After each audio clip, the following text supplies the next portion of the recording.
Welcome to Sunday School at Cedar Lane United Methodist Church. Now, I hope that we all learned our lesson last week about reading the last verse of the scripture for today. The lesson from Isaiah 58, verses 6 and 10 is what we're doing today. And many of us may have read these verses multiple times. The subject is the kind of fast that pleases God and the results that it brings in our lives. Then your light will rise in the darkness and your night will become like the noonday. God gives light to our lives. Now, I used BibleGateway.com to look up the reference to light, just figuring out what it is. Well, there were 263 references to light, lighter, lights, lightning, lighten, etc. And they go from Genesis all the way through Revelation. From God's creation of light in Genesis to the new Jerusalem, which will not need light from a lamp, because God and the Lamb will be its light. Now, we use the word light to mean physical light, like the light that's on my face, the light that you can read by, or like the sun or a light bulb, whether it's an electric lamp, a flashlight, an oil lamp, like some of our parents used. We also sometimes use it to denote someone who is a leader in their professional field. There are a whole lot more meanings in Webster's dictionary, but you get the idea. It's just not one thing. Jesus in John 8:12 and John 9:5 called himself the light of the world. Obviously, he was not talking about being a physical light that helps people see when it's dark. He is the one showing the way to God. He shows us how we can live and be a light to a lost world. Now, I think it's necessary for us to read the first 5 verses of Isaiah 58 to hear what kind of a fast God does not accept. 1 through 5. Shout it aloud, do not hold back. Raise your voice like a trumpet. Declare to my people their rebellion and to the descendants of Jacob their sins. You think God's intent about this? For day after day they seek me out. They seem eager to know my ways, as if they were a nation that does what is right and has not forsaken the commands of its God. They ask me for just decisions and seem eager for God to come near them. Why have we fasted, they say, and you have not seen?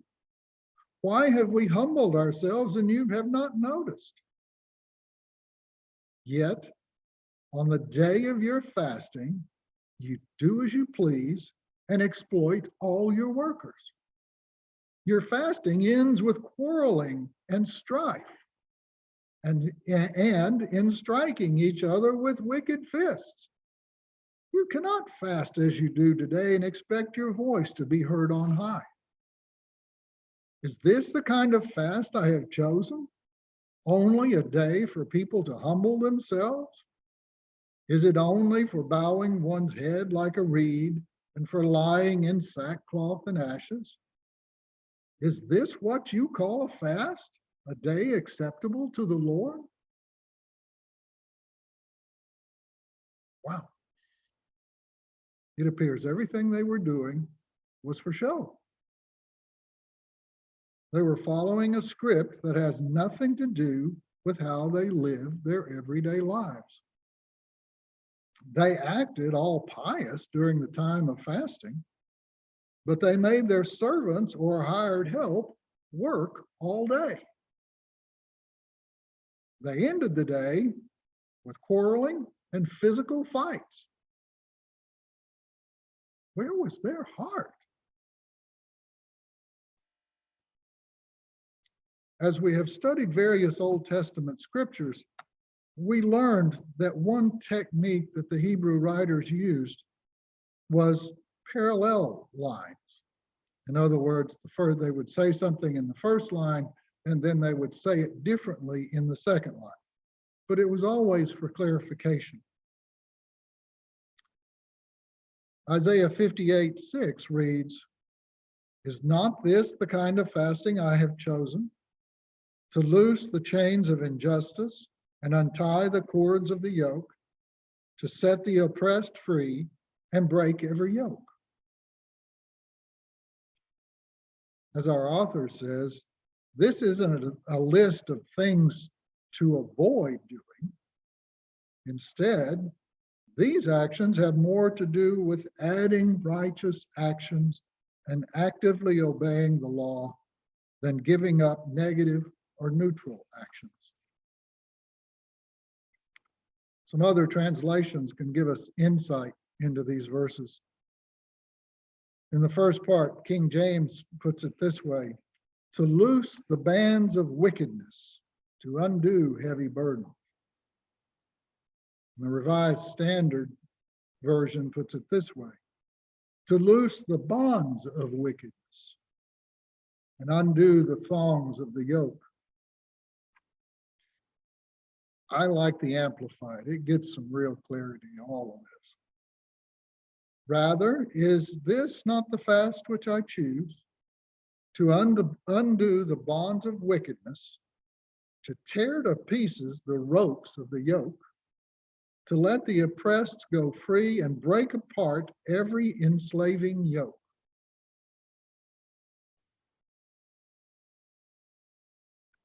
One example, one type of injustice or wickedness that Israel had perpetrated was the enslavement of fellow Hebrews, both men and women. The law of Moses called for any Hebrew who had sold themselves into slavery to another Hebrew to be set free in the seventh year. In other words, they would work for 6 years. The seventh year, they were to be set free, to go back and be their own person again. And Israel hadn't done it, not for centuries. And I want to show you one example. And this example comes when Jerusalem was under siege by the Babylonians. King Zedekiah and the officials agreed to free all the slaves. They finally were going to do it. Great news for the slaves. The problem was they changed their mind, captured them all, and took them back into slavery. To say that God was not happy is a gross understatement of what was going on. This was not just, it was not righteous, it was wicked. I like how the Amplified Version that we just read a minute ago paints the picture of what is supposed to be done. Not only are the bonds undone, the ropes are completely destroyed, torn to pieces. So they could not be used to tie another burden on another person. And then the yoke that was there was broken. Can't be used again. Ever. Isaiah 58:7. Is it not, speaking of a fast, to divide your bread with the hungry and bring the homeless poor into the house, when you see the naked, that you cover him, and not to hide yourself from the needs of your own flesh and blood? The fast that was acceptable to God set the oppressed free and took care of those in need. They fed them, they housed them if necessary, they provided clothing. Basically, it was to show compassion, like God had shown them compassion and mercy. Compassion is what causes any of us to reach out to those in need. While we have a duty to help our families, and underscore that duty, while we have a duty, it's easy enough to ignore. It's compassion that actually compels us to help. Isaiah 58:8. Then your light will break out like the dawn, and your healing, restoration, new life, will quickly spring forth. Your righteousness will go before you, leading you in peace and prosperity. The glory of the Lord will be your rear guard. I don't know about you guys, but I love seeing the dawn come. Something about that. We lived in a house and I slept on the top bunk, and I had a window that was like this long and about this tall, right at the head of my bed. And every morning I saw the sunrise. Couldn't sleep with the sun coming up in my eyes, so I would look up and there was the sunrise. And it's because the darkness disappears. We can finally get perspective on the things that are around us. If you're in the forest, you can actually see what's there. When we live in spiritual darkness, it was Jesus that brought us light. John 8:12 says, when Jesus spoke again to the people, he said, I am the light of the world. Whoever follows me will never walk in darkness, but will have the light of life. With the light of life comes healing, both spiritual and physical. It's amazing what God does in people when they accept his forgiveness and then begin to practice forgiveness. They release the anger that held them captive and caused so much pain and division. Researchers today talk about so many different ways to remove stress in our lives. And that's one of the forgiveness is one of the biggest things to do. Knowing the peace of God in our hearts takes away so much stress. Knowing that he is with us, going before us to fight against the wicked, offers us comfort and peace. But he doesn't just go before us. He's our rear guard. An example of this, if you want to look at it, is when Israel was coming out of Egypt. And they were between a rock and a hard place. They had mountains on two sides, the sea before them, and the Egyptian army behind them. They had no place to go. So God comes in the form of a cloud and throws up a wall between them. And on one side, it's light to Israel. On the other side, it's complete darkness. So the armies of Pharaoh, they can't go anywhere. They can't see. So he's fighting for them. So God offers us complete protection.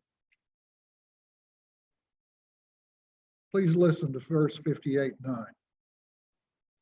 Then you will call, pray, speak to God, however you want to put it. Then you will call, and the Lord will answer.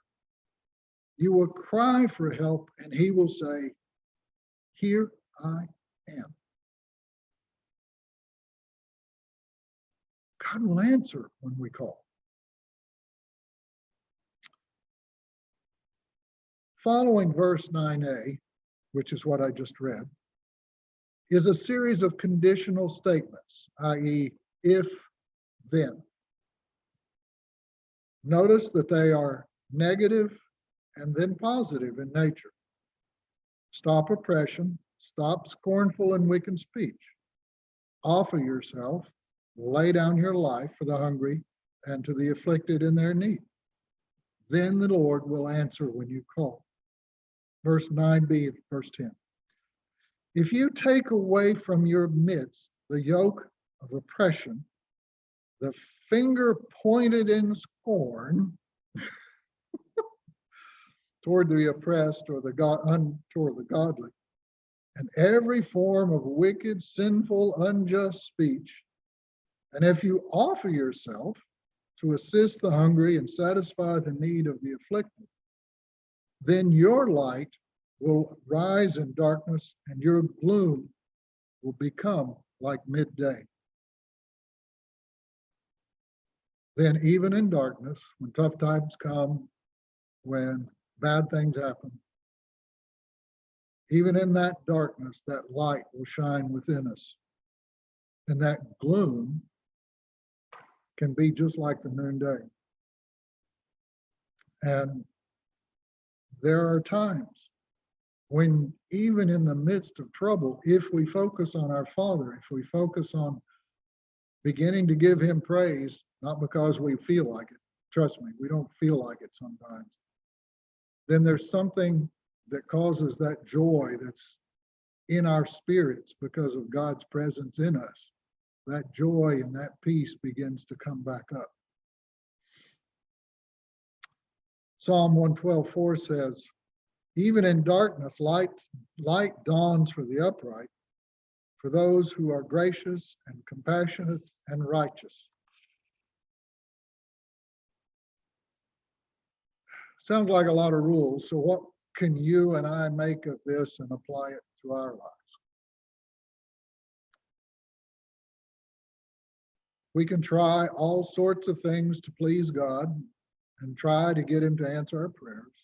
We can do devotionals, come to church every week, serve on the church board, sing in the choir, work with the trustees, whatever there is to do, we can do it. If they are only ritual to us, if we are trying to get into God's good graces by doing all these things, God isn't interested. Because our heart, our inner self, our heart is not involved. We're doing it to get. Think about that. If we do all of that and we do it to get, then whatever we get, we got. That was our reward.